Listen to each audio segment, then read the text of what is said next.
So you can start by, sir, if you can introduce yourself, please, Sure. tell me what you do with this Right. technology and your story. Your story. Yeah. All right. So my name is Aman Ladia, and I've been involved with blockchain for the last 4 or 5 years. So I started out my journey as a product developer, and blockchain interested me as a technology because it was something new. It was something that 4 or 5 years ago we had very little information about. The technology Mm-hmm. itself is only 9 years old, 8.5, 9 years old. So when I Yeah. started in blockchain, it was a very new technology. There were very little resources available, and Mm-hmm.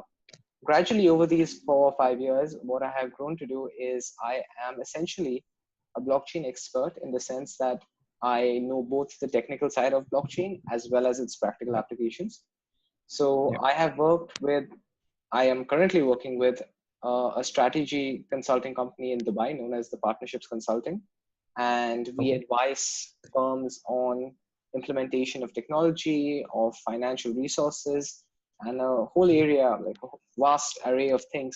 But my role is basically to come in as a freelance consultant and give advice on where blockchain can be implemented. I've also worked with a couple of banks in the Middle East to develop research reports about how Okay. blockchain can be used in the future with new technologies like AI, looking at some Yeah. case studies, whether blockchain is truly workable or not. That's all been Mm-hmm. there. And I also have my own cryptocurrency startup. It's called Liquid.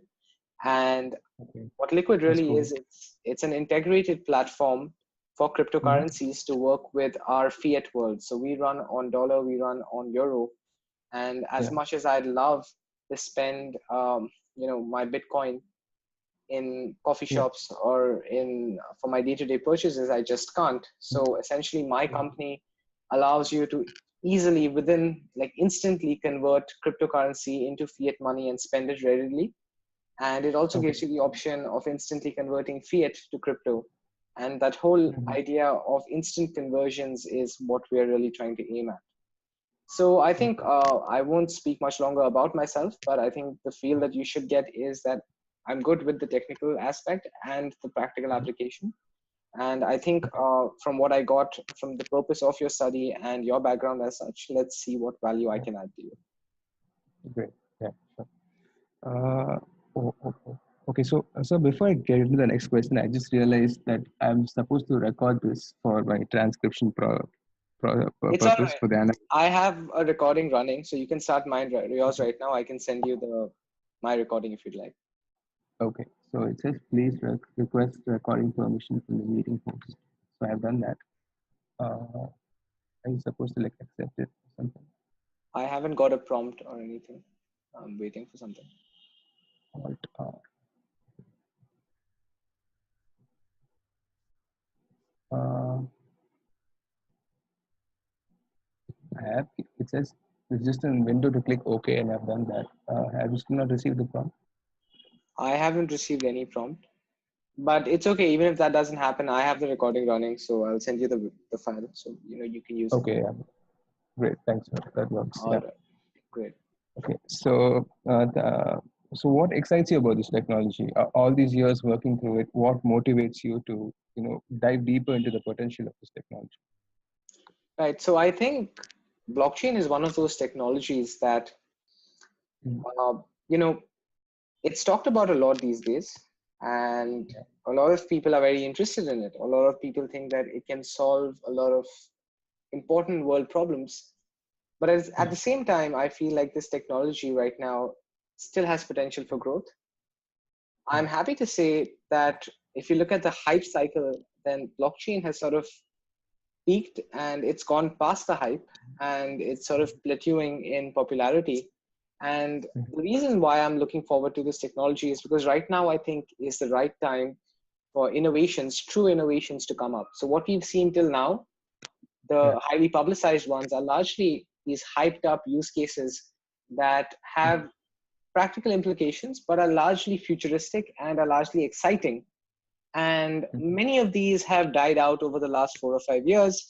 And some of them are still going on. But I think as this technology is maturing, we are beginning to see some true solid cases where it saves money, it saves time, it makes things more efficient. So I Yeah. think the whole idea of this being such a new technology that very few people understand, and yet a Mhm. technology that has potential to solve so many problems, I think that's sort of my drive to go ahead and sort of look into this technology. And, you Mhm. know, I think unlike you, I have more of a technical background. And Mhm. that's why I think to really get a grasp of what use cases work for blockchain and what don't, that technical knowledge is needed to a certain extent. Because I Yeah. think that as soon as you sort of try to figure out what it really is on the technical front, you begin to realize that, oh, use case X that I thought was workable 5 days ago suddenly seems very impractical. Or sure, it Right. sounds great in theory, but when we put it into Mhm. practical applications, it's going to have some issues. But at the same time, Mhm. even the converse is true. A lot of people feel that Yeah. certain areas can't be explored using blockchain. They feel that, oh, blockchains are slow, they don't have the right speed, they're too inefficient. But when Mhm. you look more into the technical front, you'll say, all right, maybe they are not as fast as traditional systems, but they're not far behind. So I think those Right. both factors sort of play around, and that's what really excites me to look forward into this technology. Okay, that's interesting. So, like, what is your general opinion on this technology? You say that you're motivated by its potential.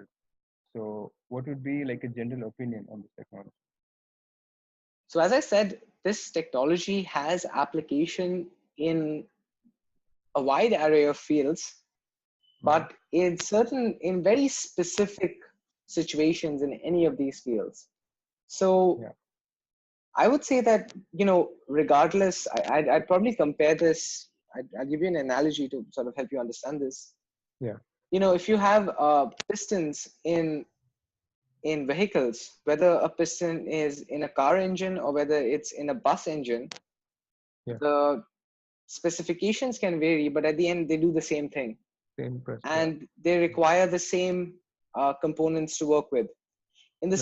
In a Yeah. similar manner, all the blockchain applied in different fields will require different support systems and will have different advantages. It has a very you know, um, set of requirements that it sort of fulfills, and I can talk to you about that. I think what needs to be understood is blockchain works best when you have parties that don't necessarily trust each other completely, but do share Mhm. some amount of trust. Yeah. So I think this is the most important condition that people need to get right when they start thinking about blockchain, that unless you have more than two entities, and Yeah.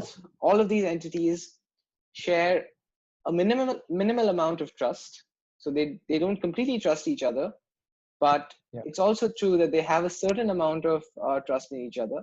And when you have that middle ground, that's when blockchain really comes into play. So I think differentiating those use cases from others is probably best for the growth of blockchain, and that's really what I think about it. Okay. So, like, what do you think makes this technology unique from its alternate options, from the alternate options of blockchain? All right. So I think the whole idea of having a digital ledger, which is what a blockchain is, it's a very Yeah. simplistic concept if you think about it. And Mhm. you could probably even say that if you told a child to think about it, if you simplified it enough, even a 5-year-old could understand how it works. And Mhm. it's the simplicity of this technology, and yet it seems so bloody powerful, that I think Yeah. is what's exciting. Because on the one hand, you have a technology that's very simple, that's very easy to use, unlike other Yeah. technologies which can be very complicated, require some real math to understand, uh, Yeah. don't necessarily work in all conditions.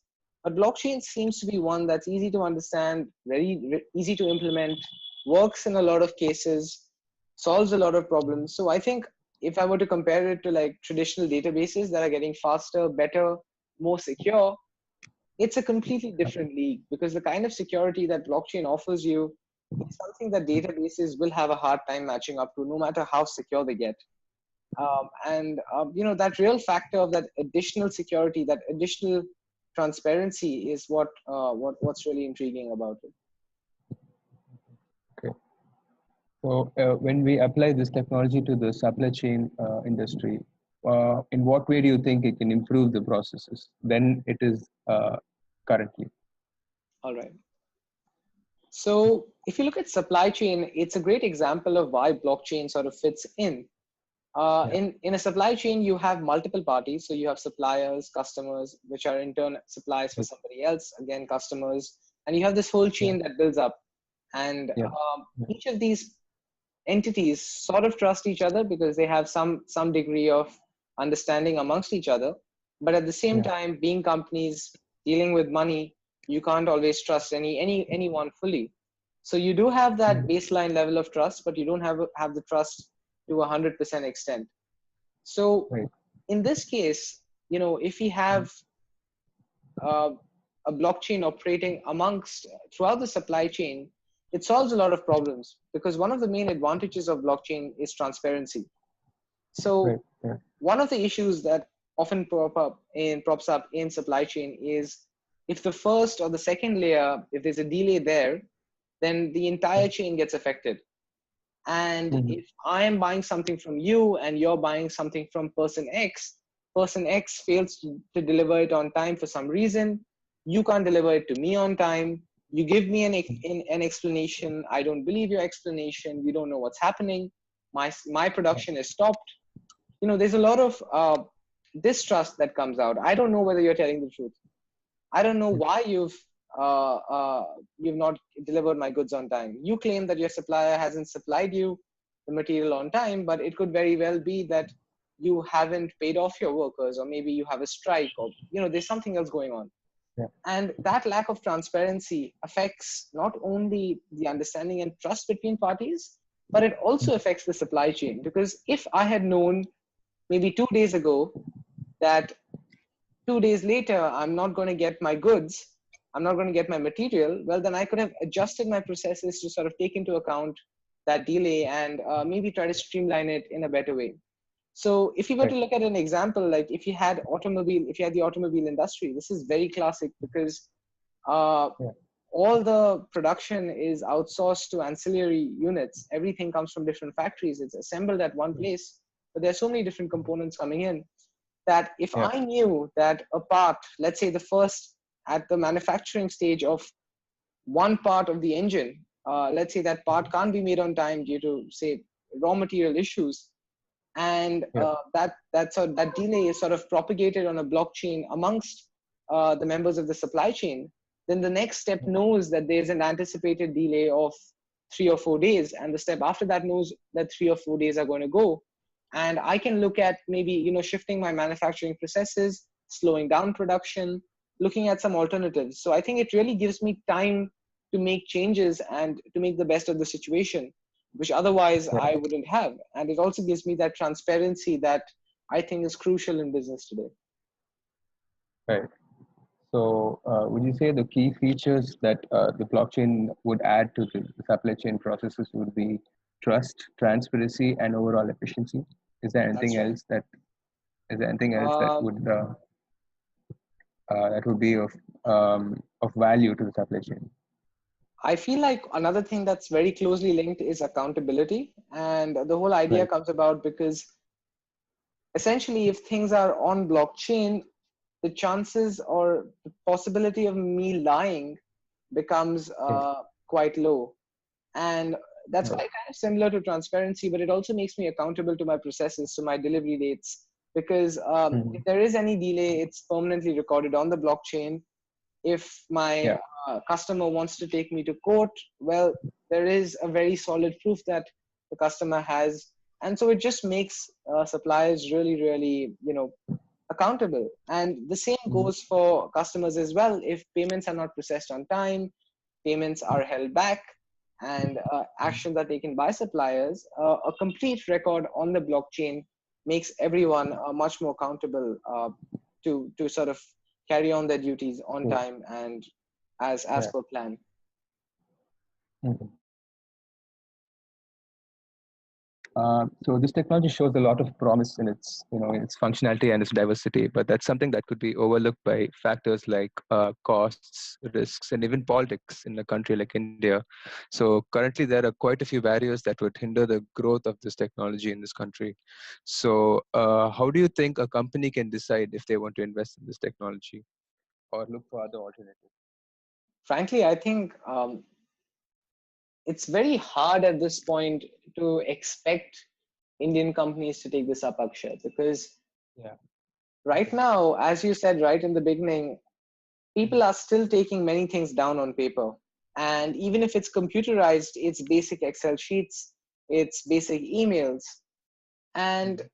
the first step before we sort of implement blockchain is to start putting processes on the cloud computing. Right. And after Yeah. that comes blockchain. Now, before we really get to blockchain, if cloud computing itself isn't something that's prevalent in India for any number of reasons, well, having the expectation that the supply chain will adopt blockchain is quite unreasonable. But I do feel that even within our country, the potential probably lies mostly for supply chains that involve export and import. Because if foreign companies sort of push for blockchain adoption and that sort of forces Indian companies to adopt it, that's the only way I see that it's going to happen in maybe the next 2 to 5 years. Because India in general, for any technology, is very slow on adoption. We typically adopt Right. technologies 2 or 3 years, Very. 4 or 5 years Yeah. after the West has adopted it, after it's Mhm. tested. And Mhm. you're absolutely right about the Musk IBM partnership. But even that's in a very preliminary step right now. So Right. unless we see the West, if I assume that Europe and the US are going to start taking it up maybe one Mhm. or 2 years down the line, well, then India is at least 5 or 6 years away from having blockchain at a very basic Yeah. level. So I do Right. think that that is certainly a factor that is unfortunately unavoidable in India. Yeah. So let's get back to the supply chain processes in itself. Uh, what do you think are the main issues that can be resolved by introducing this technology? So the main issues I mentioned, like I mentioned in my previous response, are largely to do with trust. So issues with trust in the supply chain and to do with essentially delays or errors propagating forward. So the supply chain does suffer from delays and it's very expected. And typically, supply chain managers are very good at ensuring that delays are well taken care of. And if you Right. ask any of them what's one thing that they would benefit from, they would all say that if we had information in time, if we had information in advance, that makes our Right. job a whole lot easier.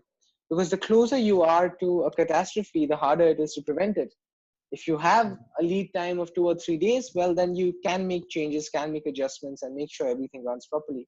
Maybe even get an alternative supplier for that matter if nothing works out. So I think Right. having that lead period is what blockchain really brings to supply chain.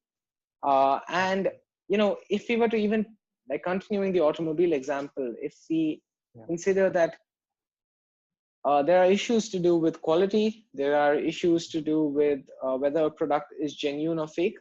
This is Right. particularly true for dealerships because if I get my suspension changed today, I don't know whether the suspension they put in is a genuine Honda suspension or is it just a third-party Chinese ripoff.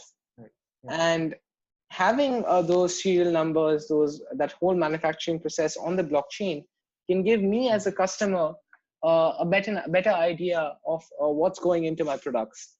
In fact, Right. if you want, just give me 1 second. I had Yeah. recently looked into this company, uh, Mhm. which is basically tracking chicken food on the blockchain, Oh, and okay. it essentially tracks. I think it's called GoGo Chicken. It essentially, I think it's being started in China. It starts tracking Okay. when a chicken is raised and how how it goes through the various processing steps until it lands up right in front of you in your plate. And essentially, you can Wow. find out the entire history of your chicken. And as ridiculous as that sounds, in fact, It's very the food useful. industry, the food industry is a big supply chain. and it's a very important one. So if they can come up with solutions like that, well, I think we can clearly see that consumers too benefit quite a bit from supply chain blockchain. Yeah, that's true. So, but like these are all the positive benefits of the blockchain. But what about the limitations? What do you think are the limitations of this technology, especially in the supply chain industry? True. All right. So there are, see, these are disadvantages, and Mhm. they do hinder the adoption of blockchain. Yeah. But many of them are actually born out of how you adopt it more than blockchain itself. So if you look Mhm. at the negatives, Yeah. what most people would tell you was, well, Akshay, it's too Yeah. expensive, it's too slow. How will we? Some people even say that, how will we mine? Because that's something they've heard with Bitcoin. But Yeah. frankly, all of these concepts are just jumbled up. Speed Mhm. is not an issue considering that most supply chains don't process millions of transactions a second. It's just not Yeah. how it works. And for that sort of rate at we are today, blockchains are more than capable of handling it. Cost, it's Okay. marginally higher because every big organization today has data centers and they have spare capacity to run a blockchain node. And Yeah. as far as issues of power consumption and all are concerned, well, these are all issues associated with cryptocurrency and Bitcoin, and they don't Mhm. necessarily reflect in blockchain itself. So keeping all of that aside, the conventional usual adoption issues, I think the whole issue is, how do we make our system that's always been so closed, so opaque, transparent all of a sudden? And this is, I think, where the hesitation sets in, Mhm. because transparency is a good thing and everyone says they want it, but when it comes to being transparent themselves, people are quite hesitant. So I personally, if I'm running a factory and I have to report every process on the blockchain, I'm concerned because if there's an issue, there's no way I can hide it. Previously, I could get away with it, making an excuse, making some sort of a report. And that, I think, itself scares a lot of people. But other than that, if we look into some of the other issues with concerning blockchain, um, you know, I have implemented blockchain amongst my supply chain members. My suppliers are using it, my customers are using it, and blockchain in itself is designed to be transparent. And this is an issue in some ways because with rules like the GDPR coming up, it's worth considering whether companies themselves would be open to sharing this sort of data with people, with their customers, with their suppliers. For all I know, my supplier could tell my competition that he's had a breakdown. Why don't you build up production? Why don't you start supplying? And that can be an issue, and that's a genuine concern that I think stops people from using blockchain. Unfortunately, transparency is does in some ways hinder privacy, and there's no getting around that. So I would say that this is something that I researched, in quite deeply, and something that I've spoken about. There are ways we can make blockchains both transparent and privacy centered. But even when we consider those ways, those technologies, they are still very early in development. They have still not been used practically. They exist mathematically, but other than that, practical implementation is still to be seen. So I think taking into uh, that whole period that we don't really have a robust way of keeping stuff both transparent and private, I think privacy is a big issue. So privacy and the whole idea of becoming transparent itself are two things that keep people away from blockchain. Yeah. Okay. So, when it comes to a blockchain, for example, in the supply chain in India, and let's just take any company, doesn't matter. But would it have to be something like a blockchain being controlled by a single authority, or is it going to be like a completely decentralized blockchain? Which would be more preferred, or which would be more which would be more possible? Mhm. considering the scenario in India? So having a centrally operated or controlled blockchain in many ways defeats the purpose of having the blockchain at all. Blockchain. Yeah, because the But at trust the issue. same time, I do feel that, you know, as a technologist, I can say that blockchains are private, but Mm. in as maybe the owner of a factory, or somebody who's running the supply chain, I may not be completely confident in letting go of my current methods of administration and replacing them with this new untried technology called blockchain. Yeah. So I think if we look at one example of Mm. Ripple Yeah. essentially is a centrally operated blockchain, in that the Ripple network, it of course all the banks use Ripple for transactions, but at the Yeah. same time the Ripple network is looked after by the Ripple Foundation. And Mm-hmm. if you look at the beauty of the solution, what they have done is they have basically connected banks to banks and not people to people. So Yeah. as an account holder in SBI, I still go to SBI, I still fill up the same form for an international transfer, and I give it to SBI. And now SBI uses Ripple or blockchain to sort of send the transaction abroad, but I never come to know that that's happening. So for me, Yeah. I've dealt with SBI and I trust SBI, even if I don't trust blockchain. So Okay. for me, I'm sort of happy. I'm okay with SBI doing whatever they want to do, as long as my dealings are primarily with SBI. Now, in the same way, if let's say we had a regulatory authority that runs a blockchain, or sort of at least keeps a check on it, I Yeah. know that I'm dealing with the regulatory authority and I'm not dealing with the blockchain itself.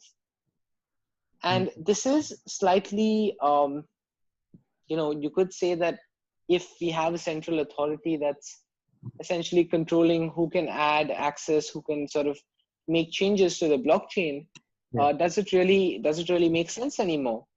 And some Mm. people would say no, it doesn't. But I feel that maybe this is the stepping stone to a completely decentralized solution.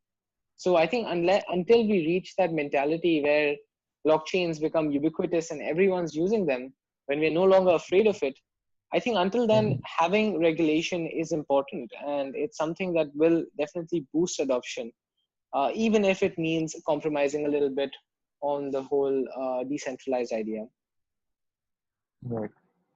So, considering all, what are the possible risks that a company could face from implementing this technology? I think the biggest risk they could face is that the blockchain technology isn't adopted well enough by other companies, or the whole system. They may find at the end of the day that the system isn't needed. They may Yeah. realize that their old systems work perfectly fine. Their supply chain isn't complicated enough to use blockchain, Mm. or maybe every time they face a delay, you know, Yeah. as much as blockchain can, as I said, help prevent delays in the supply chain, it can also cause them, because unless our machines, our production facilities are linked correctly to the blockchain, if that doesn't happen, well, then every update that's sent to the blockchain can be delayed, and it may cause more trouble than solve problems. So that's a risk that they face, that their employees don't know how to operate it. Again, Mm. I'm personally very against the whole idea of people operating blockchains. So a guy sort of sitting and updating on a supply chain blockchain, saying that, let's say, plant shut because of labor strike, production halted, expected delay 5 days. I don't want Yeah. that personally. I feel like that's a very bad example of blockchain implementation, because as soon as you put people into the equation, well, they can mold, twist stories, put stuff up. They could make up excuses and put up on the blockchain, and it wouldn't really be any different from what we have today. Right. But Yeah. when it really makes sense is when machines start communicating with the blockchain. So the machines and the control processes are programmed such that an error is automatically reported on the blockchain. A delay period is calculated, put up, and sort of shared amongst the supply chain members. That's when it really begins to make sense. But I think companies can face that risk, that if their current machines, if their current workflows aren't flexible enough to incorporate blockchain, well then it can be more of a curse than a boon, and that's when they can start facing trouble. Right. So how do you think these possible risks, like for example, the people and them not being very receptive of the technology, such risks, how do you think they can be mitigated? Sure. So I think the great example would actually be that shipping industry, why Maersk and IBM are joining in. Yeah. In industries like this, a lot of stuff is already automated. So the way you can Right. track your shipment online, maybe if you have a DHL Mhm. courier, you can put your tracking number and check it where it is. The reason Yeah. why you can is not because somebody sits on a computer and types every single number and updates it, but because as Yeah. the parcel passes through a transfer facility, the barcode is automatically scanned and the data is Mm. automatically updated. And Yeah. the logistics industry has been very, very quick in adopting this because it's helped them provide transparency to their Mm. customers.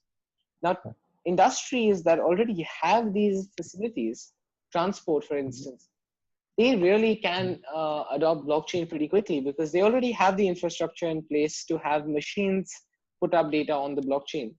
But for other more Yeah. traditional industries, until and unless we can sort of get them up to date, get new internet connected IoT production Yeah. facilities, until Mhm. that happens, sort of this risk will always remain. And it's a risk that's hard to mitigate until and unless our entire production facility sort of gets upgraded. So that's why I say that it its first applications will be in fields that are already automated, and a Mhm. lot of high tech industries already are. But a lot more Yeah. of the traditional industries that still suffer from technology use, that are still running the books, that are still running 30 or 40-year-old machines, Yeah. well, those Yeah. systems still need time and they will take time to update themselves. So yeah, I guess that risk does remain. Right. Um, so you mentioned earlier that you know the idea of blockchain being integrated into supply chains is going to happen mostly by through imports or exports from a foreign company. Yeah. Is there any other way, like where we have? I think there is a very big blockchain community in India. So is there any possibility of Indian companies or Indian blockchain experts or enthusiasts coming up with a plan to test and develop this technology in a supply chain industry? Certainly, the potential is there, and you're right. We do have a couple of people looking into blockchain, but again, Mm. I'm personally a bit, you know, I would say skeptical about how far we Skeptical. can go Yeah. Mhm. because a lot of people that I've met at conferences, that I've spoken to, Yeah. these so-called blockchain enthusiasts or blockchain experts, a lot of them are unfortunately not very well acquainted with the technology. Personally, I would say Okay. Okay. they know about it, they speak Mhm. about it, but Mhm. if you really know what it is, if you know the technical background and you listen to them, you Yeah. sort of realize that a lot of what they say is just hype. It's just to create interest.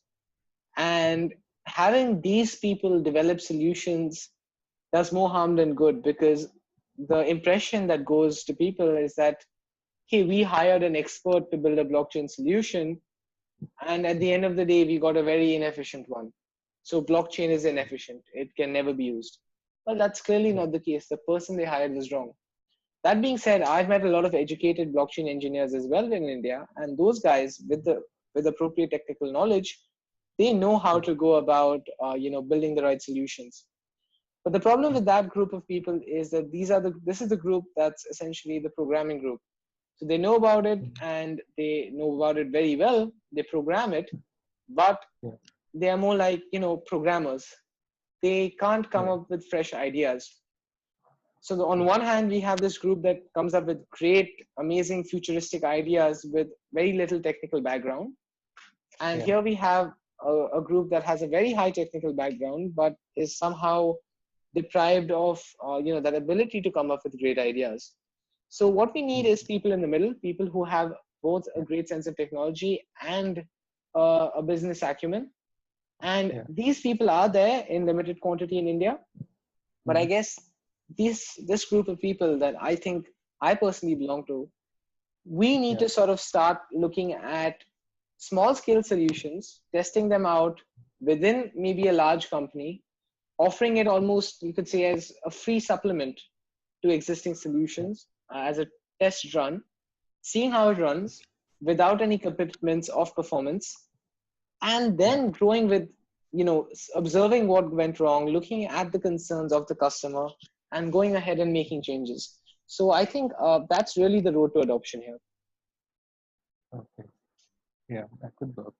It is very much possible, but I didn't know it was this different. As in the way you said that there were developers who don't have that business acumen sense, or just two extremes in the. Like I Correct. wasn't aware of that. Yeah, that's pretty interesting. But it also explains why there's not much development That's recently true. in India. Yeah. So, the cost and investment is priority to most companies when it comes to taking a decision on whether to implement a new technology or not. So, how can this overall cost be reduced? For example, if a company is looking to test and develop this technology, they Right. would definitely look into the cost aspect of it. So, Correct. if you were asked, if you were on the blockchain team that is going to implement this and test it, if you were asked how can you be able to reduce the overall cost of applying this technology within the supply chain network, how would it be possible? So in this case, I think the primary cost is not necessarily of the infrastructure, because a lot of the Mhm. companies that want to adopt blockchain already have cloud infrastructure, and Yeah. building blockchain on top of that doesn't require particularly high resources. What Mhm. is a major cost is the development cost itself, because I think Okay. that's sort of the function of how few people right now sort of know about blockchain and use it, and Yeah. even fewer people who know how to program it, come up with solutions. So, the very fact that these people are very few in number, and the demand is quite high, naturally it means Yeah. that the cost of getting these products developed also becomes really high. But I Mhm. think what's really going to happen, in my opinion, is once we have a couple of large conglomerates pour in the money and become early adopters, Yeah. start testing out blockchain, and maybe coming up with a solution that actually works. As soon Mhm. as we have one or two template solutions, and people can just Yeah. sort of start replicating those solutions with minor modifications, that's when the cost Yeah. will fall down exponentially. So Mhm. currently, in fact, if I had to say that I'm here on board a blockchain adoption team at a company, there Yeah. really is no way you can reduce cost, because what you could do is reduce the scale of the project, but Right. scale, I would say that if I had to make a large scale project, and implementing that would cost me $500,000, then Mhm. implementing a small scale project, maybe a third the size, isn't going to cost Yeah. me a third of the original cost. So it isn't going to cost me 150 or $160,000. It'll probably Mhm. cost me $300,000. So the cost doesn't reduce in a linear fashion. A project that's half the scale doesn't cost half as much. It costs more than half Yeah. that much.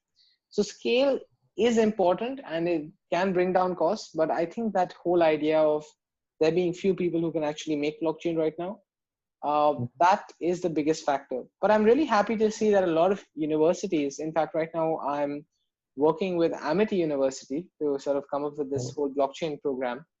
And I'm Yeah. happy to see that universities are putting blockchain into their curriculum, because as we have professionals come up in blockchain, like you can have a degree with specialization in artificial intelligence, but you can't have a degree with specialization in blockchain right now. As soon as those degrees start coming out and people start choosing those degrees, I think that's when the cost will really come down. Okay.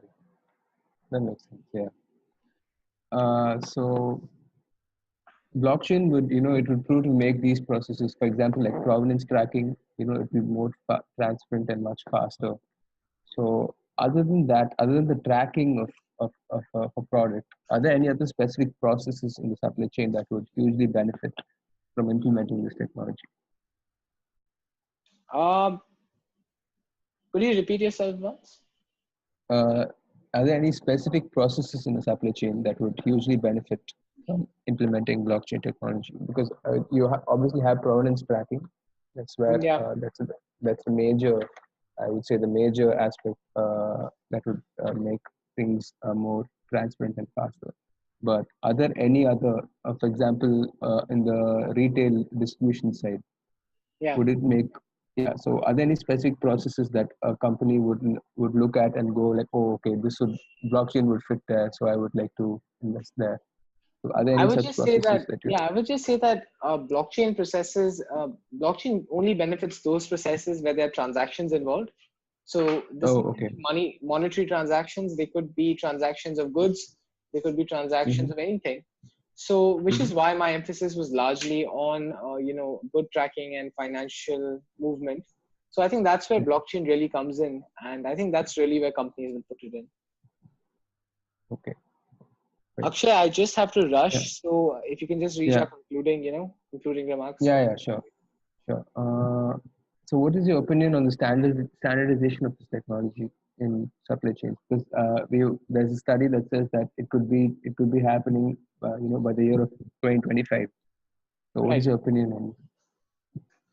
So standardization of blockchain, I think that's definitely a great idea. It's something that could benefit it because Mm-hmm. a lot of technologies that are adopted by industries are the ones that have been standardized, that have been regulated and approved. So blockchain Yeah. standardization is still a long way off because that Mm-hmm. standardization typically occurs when we have a lot of these models coming up.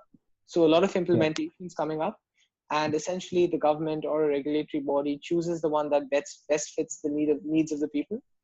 But the issue Mm-hmm. right now is we don't really have a lot of solutions up yet.